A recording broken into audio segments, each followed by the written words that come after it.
میگه حضرت عمر وقتی که آمد، برادرها دوره خلافتش بود. وقتی آمد منشین سوزمی شمول بسیار شمول خوب. میگه وقتی آمده دید که در مسجد مردم جدا جدا همین تراویح را خوانده استند. بعد حضرت عمر چیکار کرد؟ حضرت عمر برادرای عزیز این دویم خلیفه پیامبر است. حضرت گفتگی که ابوبکر، عمر و عثمان و علی هر یک امری را که شما را فرمان دادن اجرا کنید، پیامبر گفته است. حتی با دنداناتون قپین سنتای چهار یاری مرا. حضرت گفت که همه جمع شین. تصور کنید اون زمان همه صحابه زنده بودن. اگر ذره کاری عمر خطا میشد یا خاطر عمر هیچ کدام میبینه. همین حضرت حذیفه چی گفته بودش؟ حضرت عمر گفت که آمد که حضرت حذیفه که حضرت عمر گریه داره. گفت چرا گریه میکنی؟ خلیفه ای. باید تو پادشاه همین قهقه زده بخنده. گفت چی گریه میکنی؟ گفت گریه برای همینه که من امروز خلیفه مسلمانان شدم. اگر من به شرط یگان کمبودی کنم، این مردم مرا همچو خلیفه گفته، رهبر گفته، پیشوا گفته، سردار گفته، مرا کمبودی و من نگیرن و من هلاک میشم.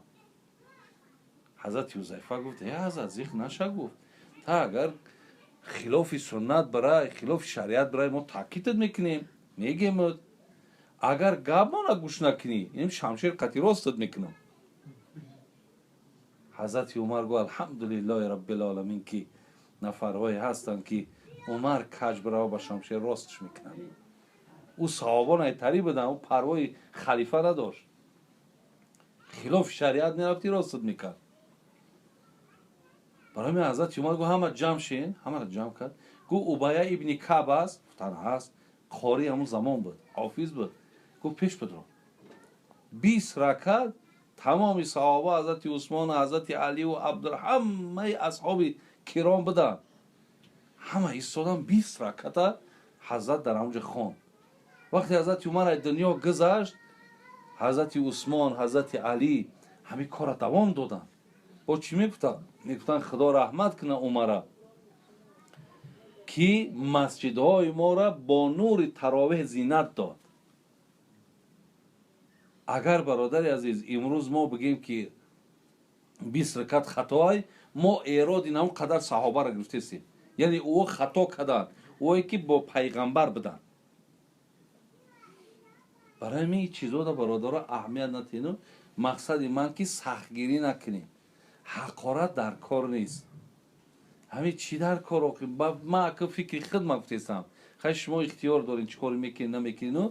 لیکن من خدمت میگم که هیچ وقت من آزار نمیتونم هیچ کسا. من کوشش میکنم که کسی نیست در مسجدش بیارم. کسی نماز نمیخونه نماز خانش کنیم. اونها را هم میشه فهمونده. ما همین دویم در مسجدهای ما بعضی وقت مردمی کلاب در مسئله سریلیج بسیار سخت میگیرفت. بعد من میگفتم شما همون کلانتر را میگفتم برادرها ولی وقت داره. همین بچه ها کازی آمد مسجد در همین سین سال یاد دارین که شما خطور مسجد می اومدین؟ نمی اومدین. همین مردم یه عادت داشت پیر میشید بعد مسجد می اومد. ولی همین بچه را که ما با اینجا را آوردیم عرقچینشو قگپی نیست.